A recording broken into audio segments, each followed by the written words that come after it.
भक्तों, आज के इस वीडियो में मैं फिर एक बार आप सबको परमात्मा की शक्ति से परिचय कराने का कोशिश कर रहा हूं और आशा करता हूं कि मैंने जो इस YouTube चैनल से जुड़ा हूं उसका मेन उद्देश्य यही है कि मैं आप सब भक्तों को धर्म के प्रति जागृत कर सकूं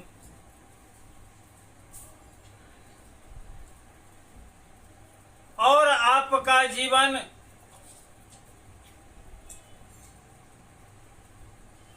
प्रभु नाम के सरिता से सराबोर रहे। हमारा यही संकल्प है, क्योंकि मनुष्य जीवन ये बार बार नहीं मिलती। 84 लाख योनियों में भ्रमण करने के बाद एक बार मनुष्य की योनि मिलती है और यही वो योनि है जिसमें आप खुलकर स्वेच्छा से अपने मन का काम कर सकते हैं।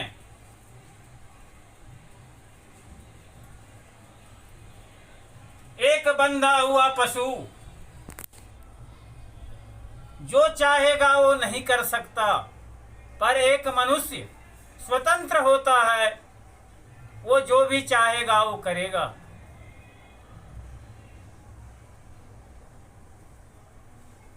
तो फिर क्यों ना आप अपने जीवन को सार्थक करें, क्यों ना आप अपने जीवन को परमात्मा से जोड़ें।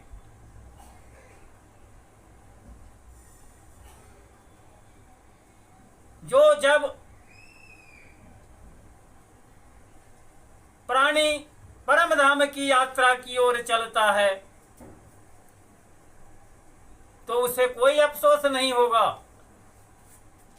क्योंकि मैंने जिंदगी भर प्रभु का नाम लिया है, प्रभु की सेवा की है, प्रभु की अर्चना की है, प्रभु का भजन किया है, संकीर्तन किया है, गुणगान किया है। अब हमें परम धाम की यात्रा करने में कोई दिक्कत नहीं है, कोई दुविधा नहीं है, क्योंकि मेरे पास खजाना है। मैंने धन संचित किया है, जो धन वहां काम आएगा। यहाँ वाले धन तो यहीं रह जाएगा, यहाँ का कोई धन आपके साथ नहीं जाएगा। न नौकर न चाकर, न गाड़ी न बंगला न कोठी, ये सब तो इस मृत्यु भुवन का चीज है, ये सब यहीं रहेगा। जहां तक आपके तन में कपड़ा है, आपके जो ये शरीर है ये भी यहीं रह जाएगा। केवल इनमें से एक आत्मा निकलेगा और परम धाम की यात्रा पर चल पड़ेगा। तो भक्तों, हमारा इस चैनल से जुड़ने का यही अभिप्राय है कि मैं आप सबको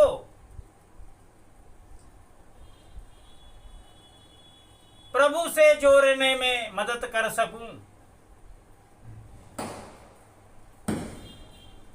यही हमारे लिए सबसे बड़ा नेक काम होगा। भक्तों,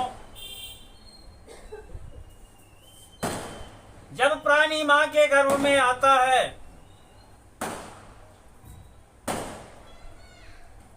और 9 महीने तक उसमें असह पीड़ा सहता है, जरा सोचिए, एक बार आप सोच सकते हैं कि गर्भ में बालक किस प्रकार रहता है।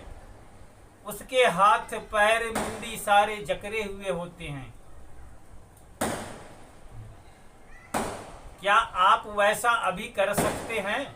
5 मिनट भी कर सकते हैं? तो जरा सोचिए, गर्भ में पल रहा शिशु कैसे वो 9 महीने काटता है?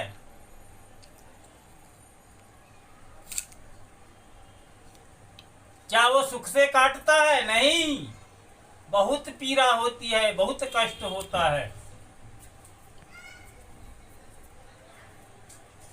उस गर्भ में वो शिशु प्रभु से प्रार्थना करता है कि हे प्रभु,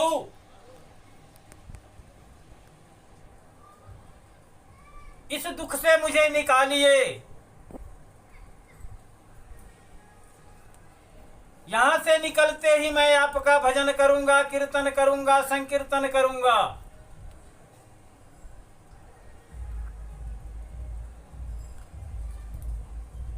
लेकिन होता उल्टा ही है। जब उस गर्भ से बालक बाहर आता है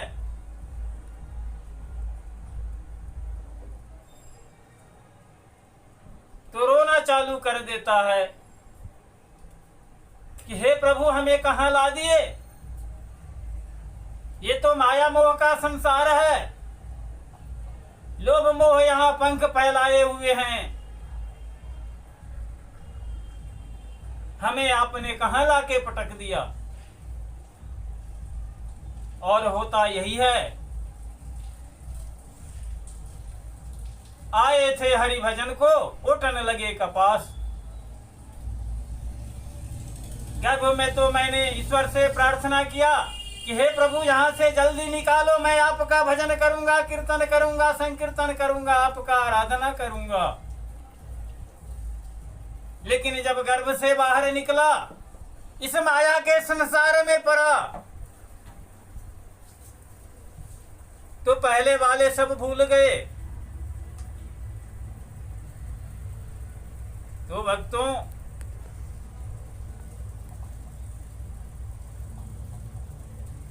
ये माया की संसार है। यहां जो भी प्राणी आता है वो इस माया के मोह में फंस जाता है। क्योंकि जब ब्रह्मदेव ने सृष्टि की रचना की थी,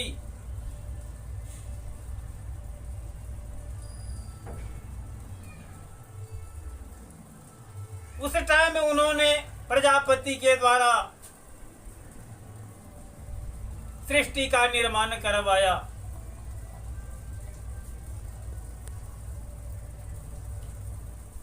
और भूख को छोड़ा।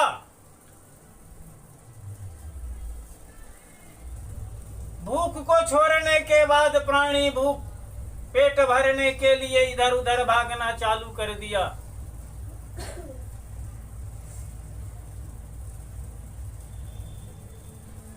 ब्रह्मदेव ने कहे कि ये संसार चलने वाला नहीं है, क्योंकि सब प्राणी इधर उधर भाग रहा है।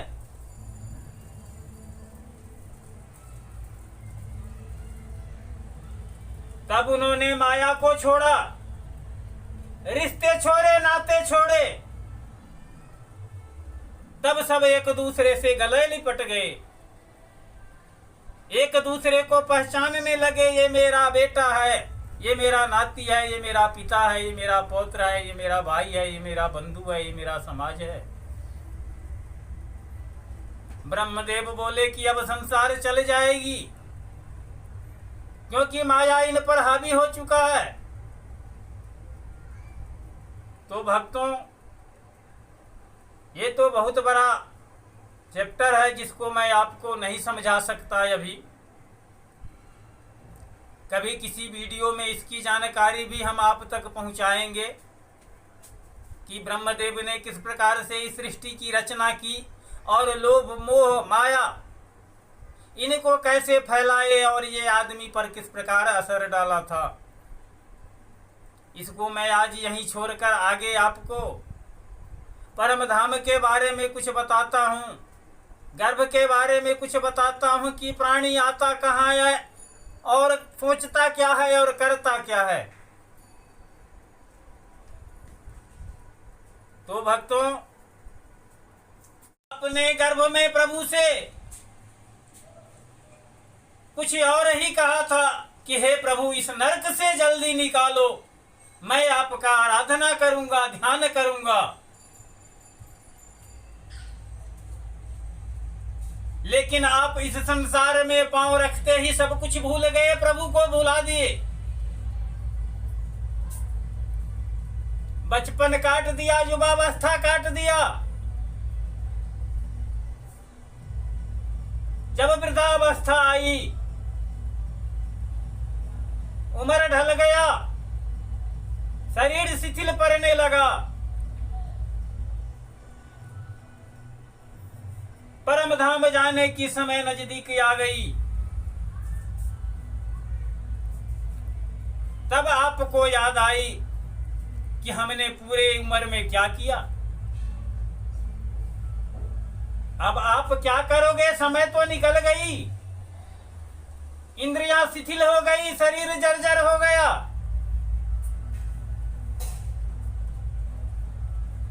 इसीलिए हे भक्तों, भक्ति की कोई उम्र नहीं होती कि वृद्धावस्था में ही भक्ति की जाएगी।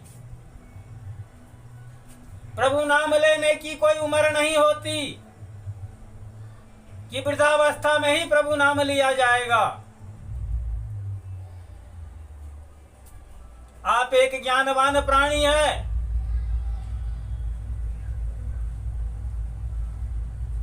आप ध्रुव महाराज को देखिए, जो 5 साल के उम्र में प्रभु की तपस्या करने के लिए चल दिए थे। भक्त प्रहलाद को लीजिए, मुनि मार्कंडे को लीजिए, जिन्होंने 5 साल की उम्र में अपनी तपस्या पूर्ण कर ली थी। फिर आप क्यों 50 साल के उम्र की तलाश कर रहे हैं कि 50 साल के होंगे तब प्रभु क्या ध्यान करेंगे?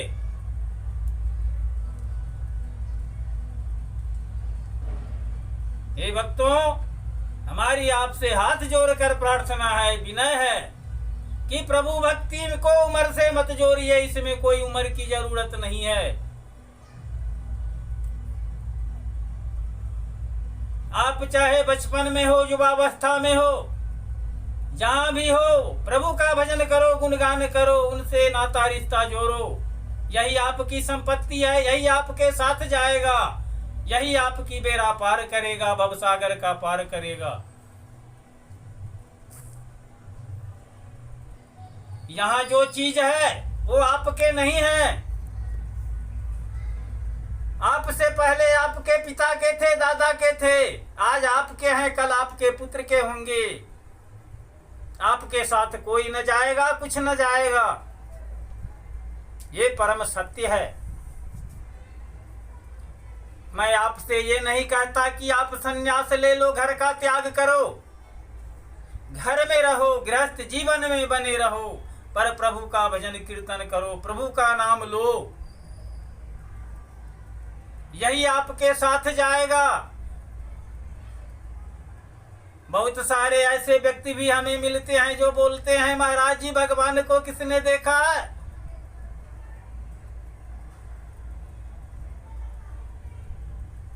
मैं बोलता हूं, भैया क्या आपने अपने दादा के परदादा को देखे थे? तो बोलते हैं नहीं। मैं बोला फिर आपके दादा कहां से आए?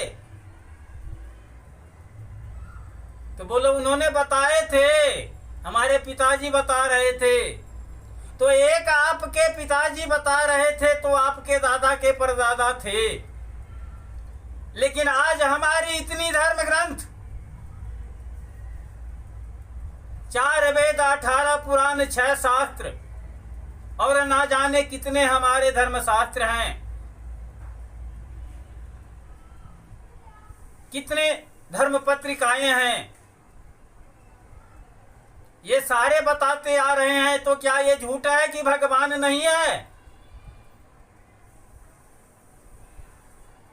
भक्तों, भगवान है। भगवान तो इस सृष्टि के कण कण में विराजमान है। जरूरत है आपको परखने की, आपको पहचानने की, आपकी जानने की। गोस्वामी तुलसीदास जी रामायण में लिखे हैं, हरि व्यापक सर्वत्र समाना, प्रेम ते प्रकट हो ही भगवाना। जब आपके हृदय में प्रेम होगा, प्रभु से जुड़ने की इच्छा होगी, उस लायक आप अपने आप को बनाओगे, तो भगवान दिखेंगे, मिलेंगे।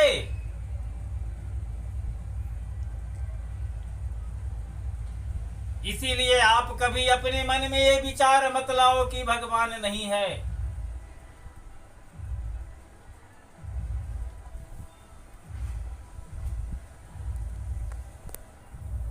भगवान के बिना ये सृष्टि क्षण भर भी नहीं चल सकती।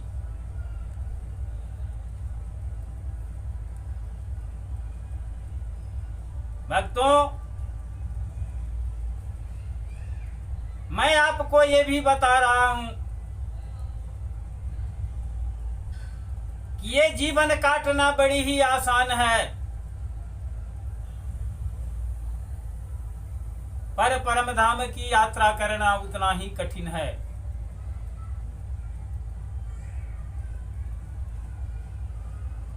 आने का तो सुनिश्चित है कि 9 महीने ही मां के गर्भ में दुख उठाना पड़ता है, पर जाने का ना जाने कितने दिन आपको कष्ट उठाना पड़ेगा, कौन कौन सी आदि व्याधि सताएगी, क्या क्या दुख उठाना पड़ेगा, क्या यातनाएं सहनी पड़ेगी, इसका कोई गारंटी नहीं है। इसीलिए हे भक्तों, उनसे जुड़िए जो इन सारे कष्टों को निवारण करने वाला एकमात्र सहारा है, और वो है हमारे ठाकुर जी भगवान।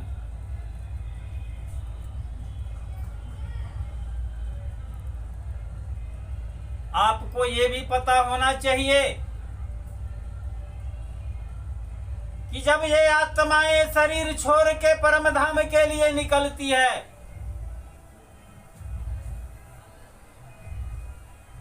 तो आज के जमाने के जैसे कोई इलेक्ट्रिक का बटन नहीं कि दबा दिया और आत्मा परमात्मा में लीन हो गया।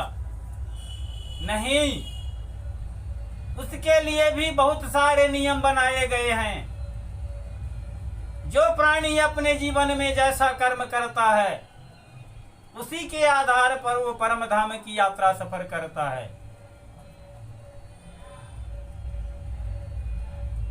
परम धाम की यात्रा करने के लिए बहुत सारे पुण्यों की जरूरत पड़ती है, तभी जा करके आप परमात्मा के परम लोक को प्राप्त कर सकते हैं।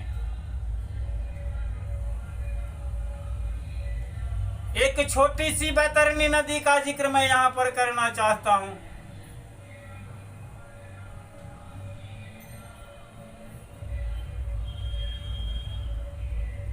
कि भगवान ने भी एक ऑफिस खोल रखे हैं, उसमें अनेक अधिकारी बैठा रखे हैं। वो सारे अधिकारी मनुष्य के कर्मों का लेखा जोखा रखते हैं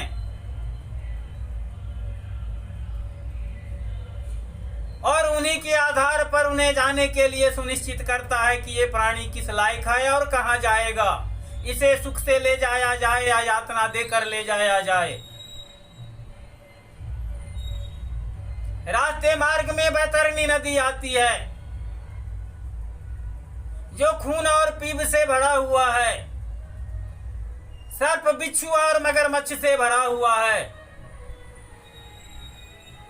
और आगे जाने का एकमात्र वही सहारा है, दूसरा कोई सहारा नहीं है। तो भक्तों, गौदान करने से बहुत सारे पुण्य मिलते हैं, और जो गौ आपने दान किया है, वही गौ बैतरणी नदी के किनारे जाके खड़ी रहती है।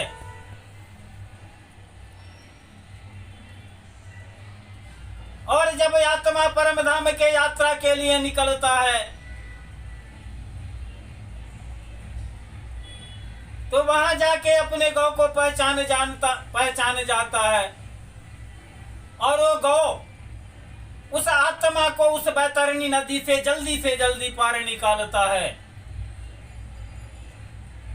और उस कष्ट से वो वंचित हो जाता है। प्रेम से बोलिए भक्त वत्सल भगवान की। तो भक्तों, हमारा कहने का अभिप्राय ये है कि आप जीवन में धर्म करें, कर्म करें, अच्छा काम करें, प्रभु का भजन करें, कीर्तन करें, संकीर्तन करें। इसके लिए पहले भी मैंने बता चुका हूं कि समय की कोई पाबंदी नहीं है। प्रभु का नाम आप कभी भी, कहीं भी, किसी भी अवस्था में ले सकते हैं और प्रभु नाम का कोई मूल्य नहीं है। ये अनमोल है, अनमोल। इसीलिए आप प्रभु का ध्यान करें, प्रभु का नाम लें। आप घर में बने रहें, गृहस्थ जीवन में रहें। मैं आपको ये नहीं कहता कि आप वनवासी हो जाए, घर का त्याग कर दें, अपने रिश्ते नातों को छोड़ दें, सबके साथ रहें, घर का काम करें, गृहस्थ धर्म निभाएं, पर प्रभु का नाम लें, प्रभु का भजन संकीर्तन करें, प्रभु से रिश्ता जोड़ें, नाता जोड़ें। क्योंकि आप जब भी परम धाम के यात्रा के लिए निकलोगे तो आपको धन की जरूरत पड़ेगी और धन यही है जो आपने जीवन में प्रभु का नाम लेके संचय किया है, उसे इकट्ठा किया है। ये धन तो इस संसार का है, सांसारिक धन है और सांसारिक धन कभी भी आध्यात्म की ओर नहीं ले जाएगा आपको। तो भक्तों, आज के वीडियो में मैं आपको इतना ही कहा हूं। आगे के वीडियो में और सारे जानकारी देंगे, लेकिन आपको हमारा वीडियो कैसा लगता है इसके लिए आप कमेंट करें, हमारे चैनल को लाइक करें, सब्सक्राइब करें, ताकि हमारे द्वारा परमात्मा प्राप्ति के जो कुछ ज्ञान दिए जा रहे हैं, तौर तरीके दिए जा रहे हैं, वो आप तक पहुंच सकें और आप इसका फायदा ले सकें। क्योंकि प्रभु नाम से बड़ा इस संसार में कुछ भी नहीं है, ये मैं गारंटी दे के कह रहा हूं कि जो कुछ है वो इस सांसारिक रीति रिवाज में है, ये यहाँ का कुछ नहीं जाएगा आपके पास। आप अकेले आए थे, अकेले जाओगे, लेकिन प्रभु नाम लेके धन बटोरो, धन इकट्ठा करो, उस धन को बैंक बैलेंस करो जो आपके साथ जाएगा। तो भक्तों, इसी के साथ राधे राधे।